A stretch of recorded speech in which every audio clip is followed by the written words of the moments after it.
Welcome to the Right Take Podcast, news, ideas, and conversations at the intersection of politics and culture, a project of the David Horowitz Freedom Center. I will be your host, Mark Tapson. Greetings and welcome back to the Right Take Podcast. I am your host, Mark Tapson. As a conservative, it pains me to say it, but the fact is that I see a disturbing degree of right-wing anti-Semitism on social media, coalescing around a growing handful of so-called conservative influencers who I believe are exploiting that ugly bigotry to amass followers and cliques and to foster division on the right, and it's working. For example, the phrase, "Christ is King," is now being weaponized by right-wing bigots as a sort of litmus test to identify which Christian conservatives side with them, thus isolating those Christian conservatives like, say, the Daily Wire's Andrew Klavan and Jeremy Boring, who recognize that the phrase is being appropriated by anti-Semites and who are calling them out for it. I'm a Christian conservative. I believe Christ is King, but I've never been especially wild about that phrase because I believe it does not fully capture Christ's glory and stature. I believe Christ is the King of Kings. I prefer Christ is Lord, not only because he literally is God, but because Lord suggests an ultimate ruler above mere kings. That marks me in the eyes of right-wing anti-Semites as someone who is not one of them, and they make no bones about viewing those like me as an enemy sympathizer. I think all this has been empowered by the surging, violent left-wing anti-Semitism we've seen all over the world in the wake of the Hamas attacks in Israel of October 7th, 2023. The radical Jew haters on the left have given cover to and enabled a surge of right-wing bigots online, and I think that's more than a shame. It's a threat that must be confronted. I don't think it can be stamped out, because anti-Semitism is never going to be stamped out. But it's something conservatives must not hesitate to denounce and push back against. It's unchristian and anti-conservative to assign collective blame or guilt or sin to any one demographic. Anti-Semitism on the left is a function of their identity politics, which categorizes everyone and everything in terms of the Marxist paradigm of oppressor versus oppressed. Israel, by virtue of its conflict with the Arab population that calls itself Palestinian, is, by this paradigm, categorized as a white oppressor, a settler colonialist state that is purportedly waging genocide against quote-unquote brown people. This is all an ugly lie, of course, but it is a lie that carries massive social and political weight among the left-wing elites all around the world who control the cultural arenas of the news media, education, and entertainment. Why are we witnessing this surge of Jew hatred on college campuses and in the streets of major cities worldwide? What are the roots of this Jew hatred, and how has it been sustained over the course of millennia? Why is it so shot through with blood libels and conspiracies like Jews running the world? What is the truth about the Israeli-Palestinian conflict? My guest today can enlighten us on all of this and more. He's the author of a new must-read history of anti-Semitism, which I just finished reading, and I assure you it's not only top-notch scholarship, but highly readable as well. You owe it to yourself to check out our upcoming conversation and to get this book straight away and get the truth, the whole truth, and nothing but the truth about the roots and fruits of Jew hatred, Christian anti-Semitism through the centuries, the Nazi and Islamic alliance against Jews, conspiracy theories and Holocaust denial, and Israel and the so-called Palestinians. So stay with us here at the intersection of politics and culture because you do not want to miss this interview. And don't forget to subscribe to The Right Take so you don't miss any of the other important conversations we are having here. And remember, if you like what you hear, please leave that positive review. Don't touch that dial.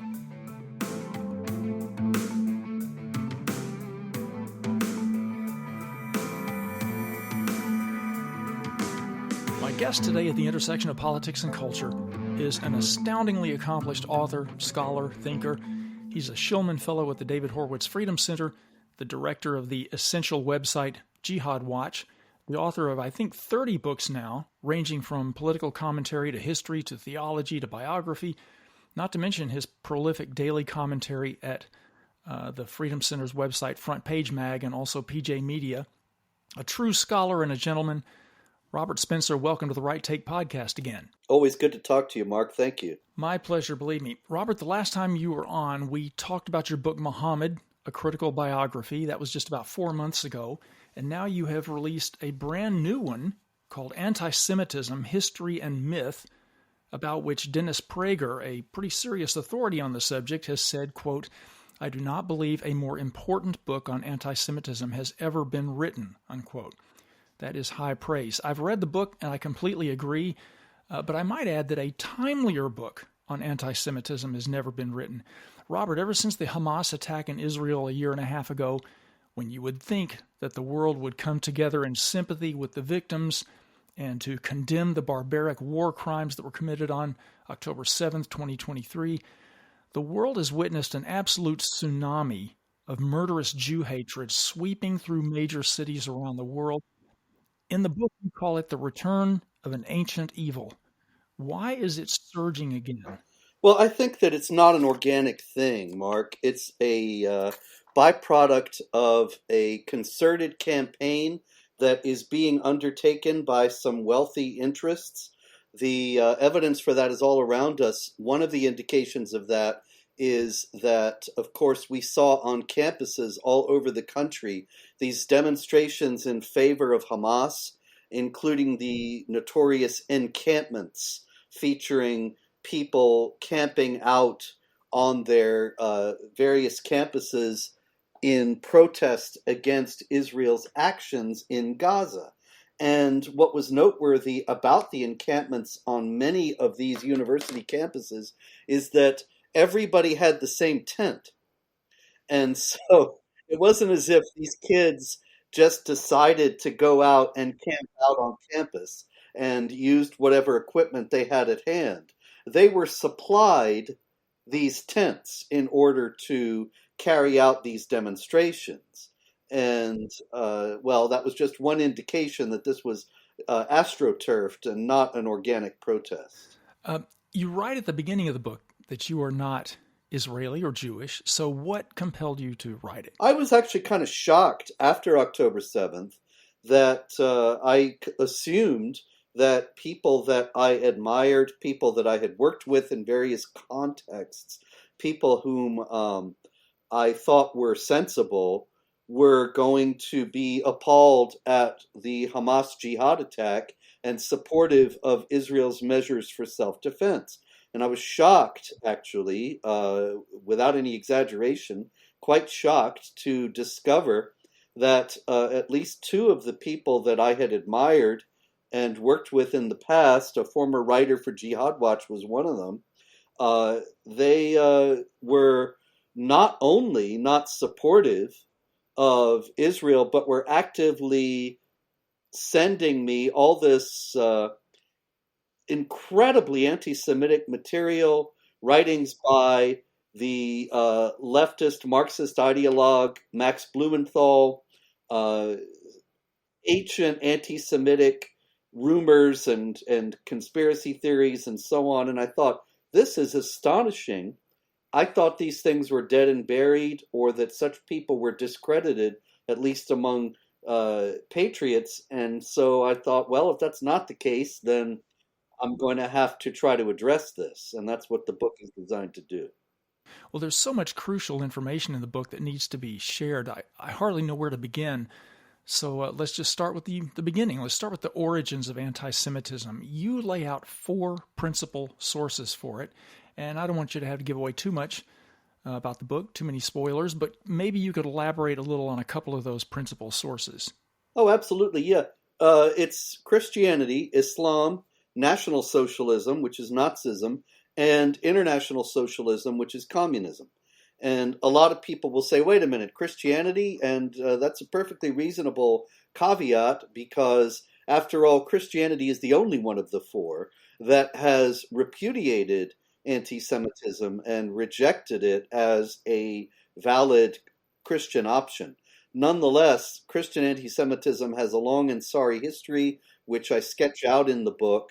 And unfortunately, nowadays, it has become the rallying point for a lot of the contemporary people who are expressing these ancient anti-Semitic themes, notably people like Candace Owens, whose dispute with the Daily Wire was touched off when she was arguing with Ben Shapiro about Israel's actions in Gaza very early on after October 7th.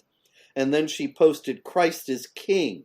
And Christ is King became a rallying cry for a lot of these people who were telling these lies about Jews. Obviously, it's not necessarily that kind an anti-Semitic statement, as they have claimed now. That the defenders of Israel are saying that even to say Christ is King is anti-Semitic. Well, that's just propaganda and hysteria. But the fact is that the statement has been and is being used as a kind of a dog whistle for the anti-Semites. Yeah, in fact, you anticipated a question of mine, so I'm just going to jump right to it. As much as I hate to say it, as you noted, the right has an anti-Semitism problem too. It's not just the left's open Jew hatred that you see in the streets and on the college campuses, as you referred to. I think this left-wing Jew hatred has actually empowered the online surge of right-wing anti-Semitism that you see, which is being amplified by some social media influencers like Candace Owens, as you noted, Andrew Tate, who rightly or wrongly is considered right-leaning, a few others I could name. What can conservatives, and especially maybe Christian conservatives, do to discredit or marginalize and distance themselves from right-wing anti-Semitism? Well, I think the major thing we have to do is not be afraid to speak out about it.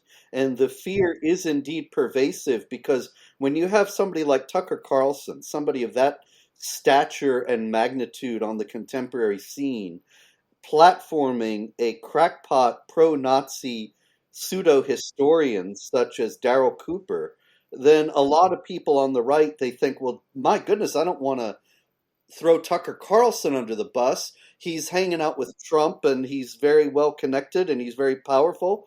And I don't want to give ammunition to the opposition. And that's perfectly reasonable on the face of it. On the other hand, Tucker Carlson is increasingly becoming a liability for Trump and a direct contradiction to Trump's forthrightly and unapologetically pro-Israel policies. And consequently, we have to not be afraid to say Tucker's gone mad on this.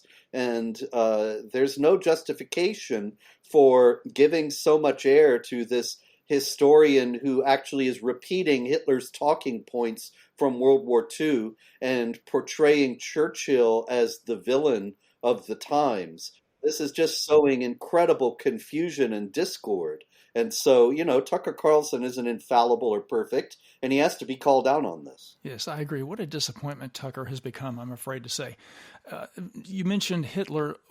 Let me jump to another question that you anticipated. Did the Nazis bring anti-Semitism to the Islamic world, as some scholars would argue, or has it always been endemic to Islam?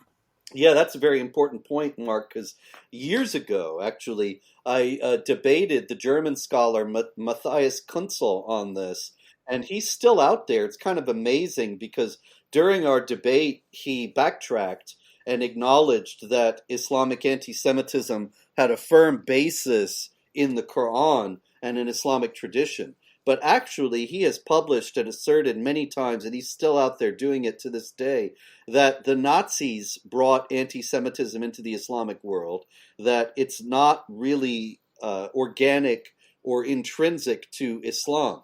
And that is flatly false and based really on an ignorance of what the Quran says in regard to the Jews. And it's astonishing. Somebody who reads the Quran attentively and with an eye toward what Islamic tradition says will see that the Quran actually is deeply anti-Semitic, always portrays the Jews as villains, as enemies of Allah and opponents of the Muslims. The life of Muhammad, it's the same thing all the way through. And Islamic tradition is unanimously anti-Semitic, and in a departure from, or a distinction from Christian tradition, actually never has rejected or reformed the anti-Semitic teachings. And so Islam is actually more dangerous for Jews than Christianity, as is evidenced by the fact that even at the beginning of the 20th century, most Jews 17 million lived in Europe among the Christians and 1 million in the Islamic world among the Muslims. Obviously, this is not to minimize Christian anti-Semitism or to ignore the fact that the Holocaust followed that, but the reality is nonetheless that Islam is deeply anti-Semitic, and we ignore that at our own peril. Let me jump back to talk a little bit about ancient history. You write in the book that certain paradigms of Jew hatred were established in the ancient world. For example, Jews were accused by the Roman authorities of dual loyalty for maintaining their distinct identity and not fully assimilating into the mainstream society.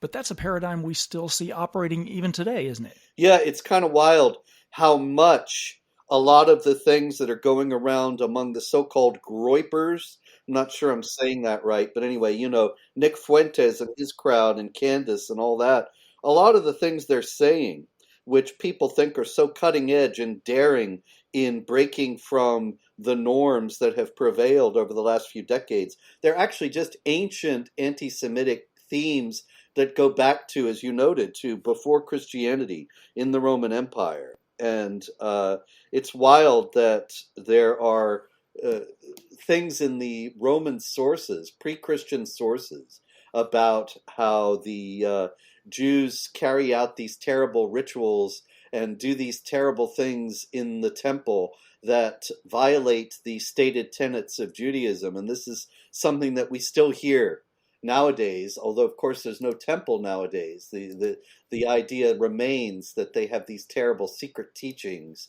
or secret practices that contradict what they state on the surface. And well, the thing is that if you're speaking out publicly and contradicting what you were doing privately, then this is going to come out within the community at some point. And of course it never has in Judaism, because these statements are false. And so it's wild that as false as they are nonetheless circulating yet again as if they were new. Yeah, and can you explain how the early Jewish and Christian communities, which were initially two factions of the same community, how did they begin to grow apart and become increasingly antagonistic with each other? Well, what's astonishing is that as late as the 4th century, when Christianity was spreading very quickly in the Roman Empire, the Jews and Christians in many areas had very close and friendly relations. And what's unfortunate about what happened then is that the leading Christian authorities began to denounce the Jews in such lurid terms that there came to be tremendous antagonism against, or that is between the two groups. And notable among this is St. John Chrysostom, who is a towering figure in early Christian history and is revered as a saint and a father of the church, very important figure among both Orthodox Christians and Roman Catholics. And St. John Chrysostom, of course, did many great things and has many wise teachings, but he said very stern language that he actually even said, "I hate the Jews," which of course you would think is in complete contradiction to his own creed. And he denounced the synagogue, said all sorts of horrible things were going on in there. He said that even if the Jewish doctors were healing the Christians, that the Christians should not trust them and shouldn't go to them. And I thought that in itself is telling, that it's not as if people were going to the Jewish doctors and getting sick, which might have been some reason for Chrysostom to be denouncing the Jews in such strong language. But he has to acknowledge that the people were getting better. And even though that was the case, he says you must not hang out, you must not go to them or spend any time among the Jews. And this, of course, was one of the early linchpins for this lasting antagonism that grew up between the two.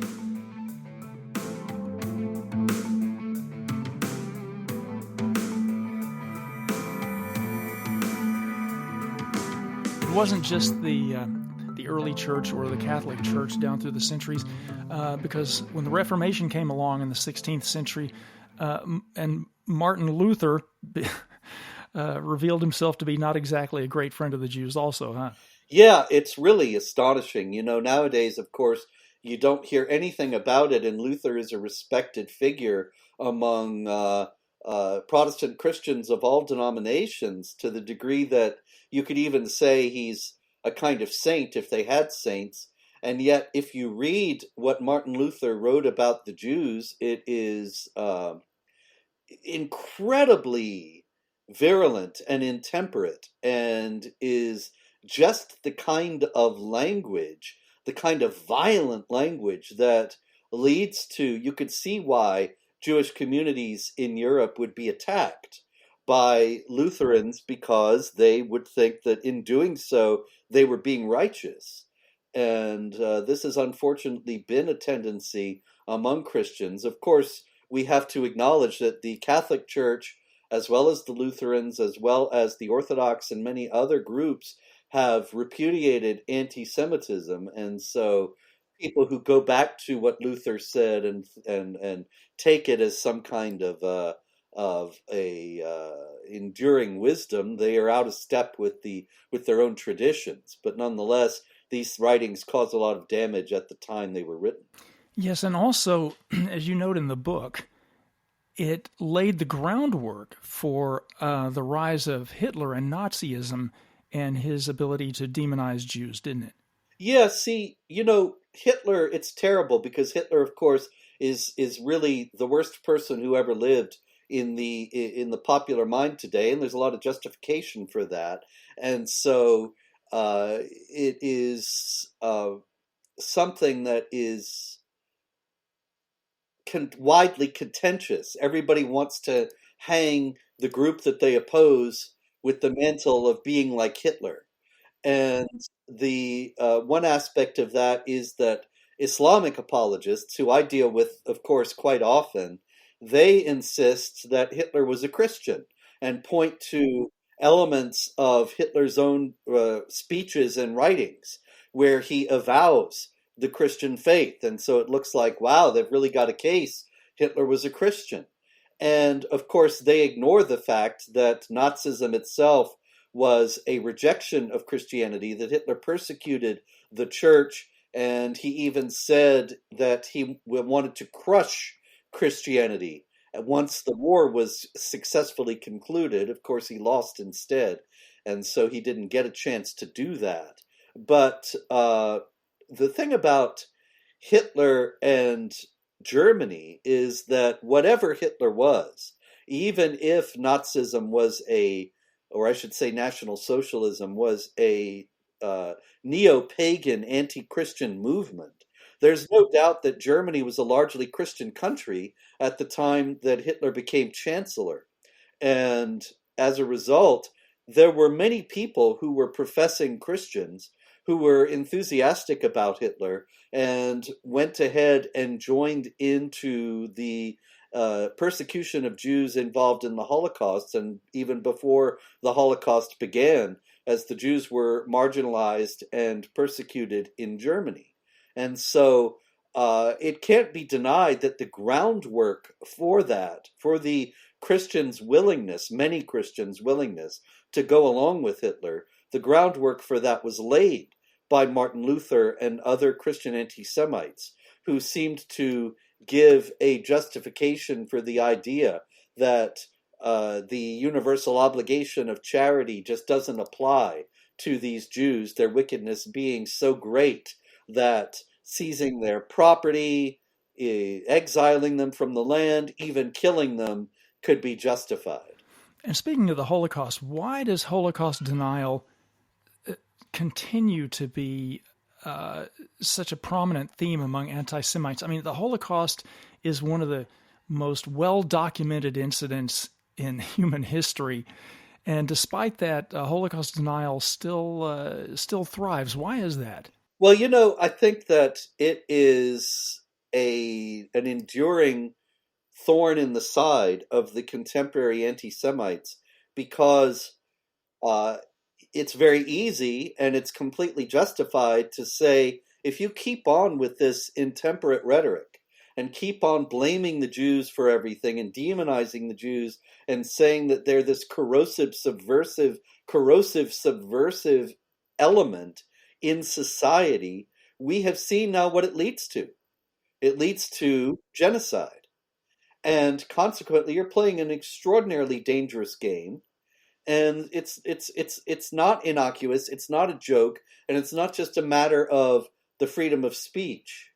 And so the anti-Semites very much want, of course, to take that argument away from their foes. And one of the main ways they can do that is by claiming that the whole thing was a hoax, that it never happened, that it is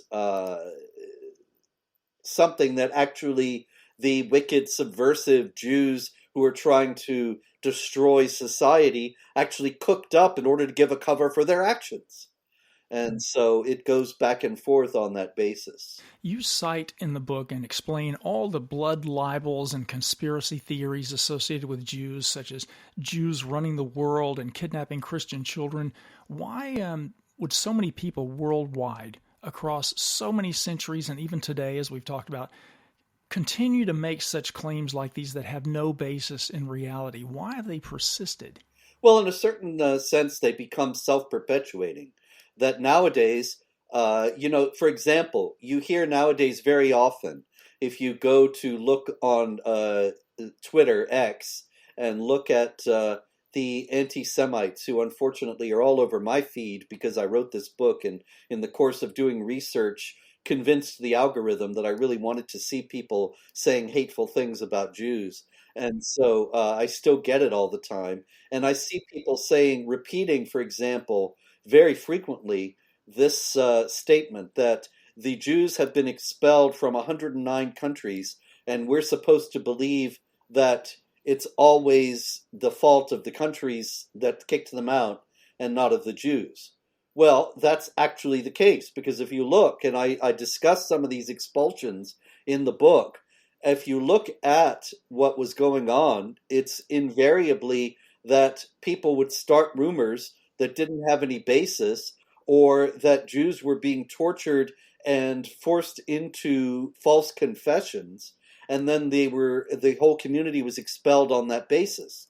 And then if it happened in one country, it would happen in the next country, and so on. And then nowadays, you have this record that the anti-Semites can use to try to give the impression, well, they must have been up to something.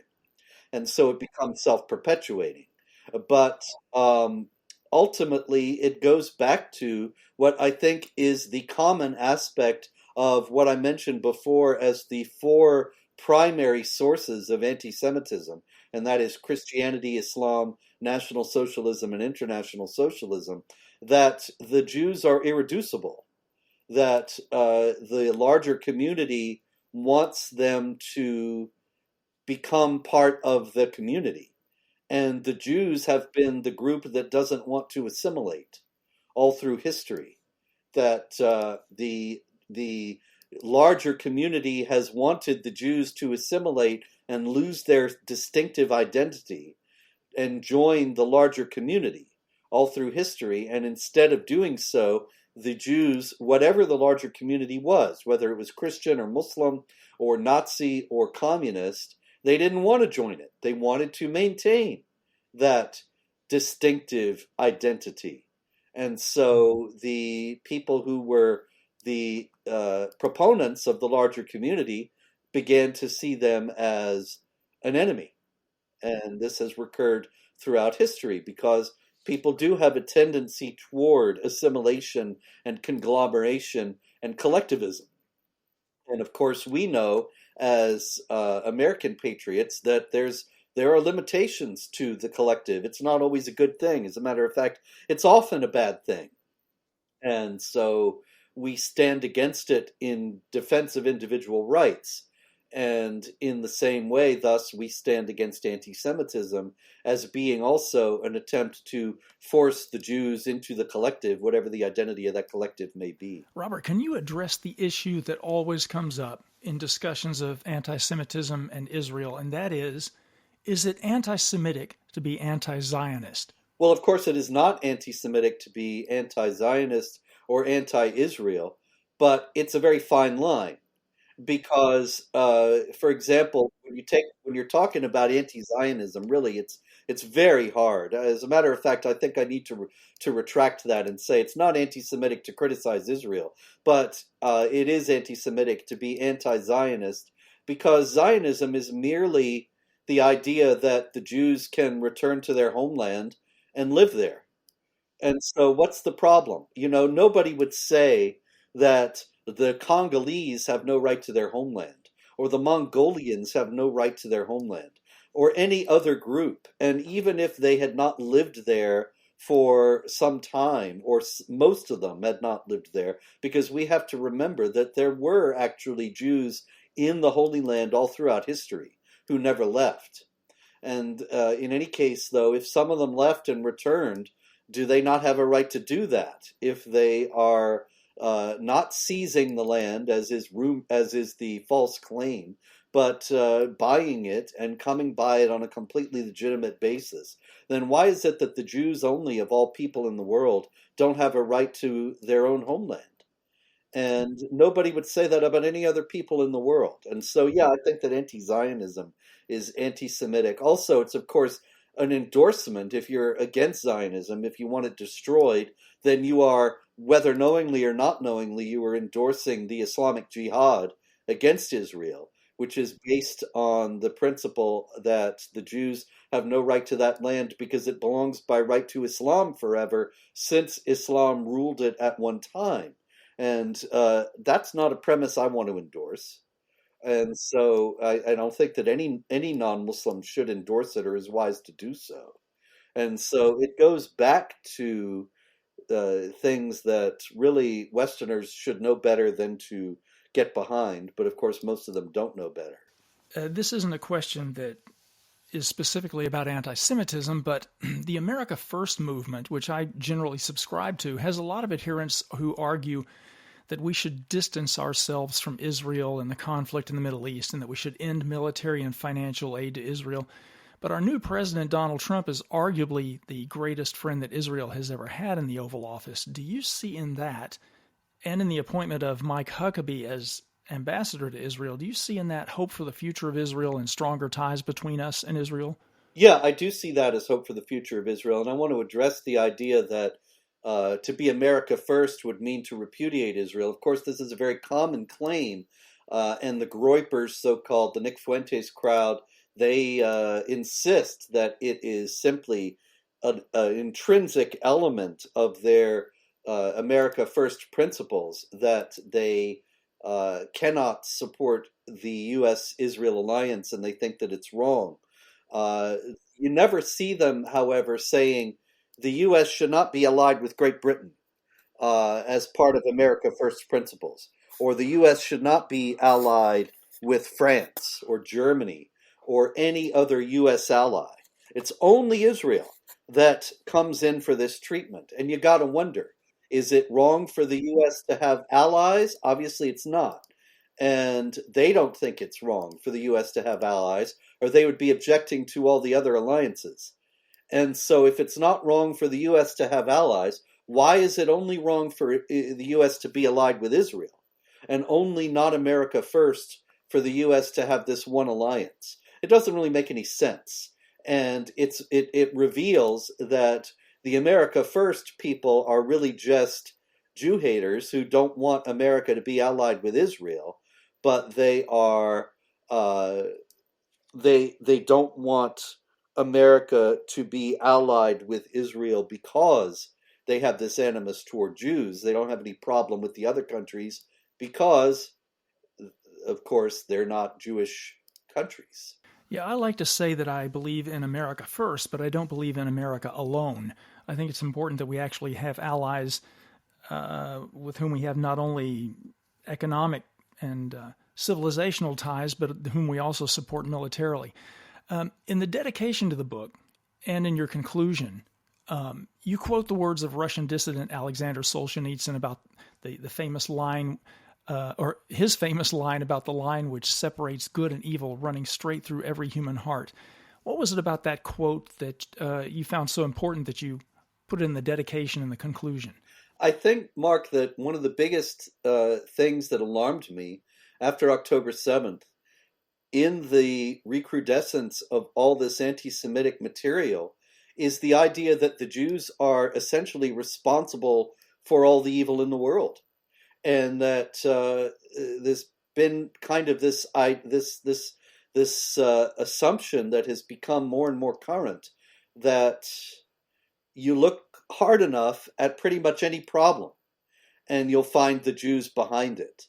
And this is based on, it seems to me, an unspoken assumption that the dividing line between good and evil, of which Solzhenitsyn spoke, actually runs between Jews and non-Jews.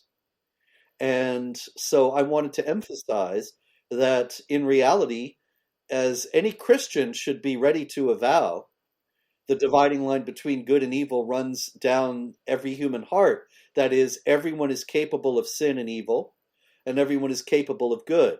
And you cannot say that one group is all evil or all good.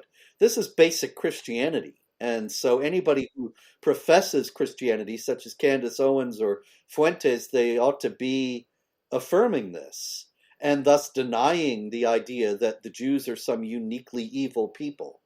But that is, as that has become current in the world again, I thought it necessary to repeat Solzhenitsyn's words. Great work on this book, Robert. Dare I ask if you are already at work on another one? Yeah, actually, I'm just finishing it up this morning. I have to send it into the publisher on the 31st of this month, and so I'm finishing it up over these few days, and that's called Holy Hell. Actually, I forgot the subtitle. Let me get it here since you asked. Holy Hell, Islam's Abuse of Women and the Infidels Who Enable It. And that's about the Muslim rape gangs in Britain and other phenomena like that.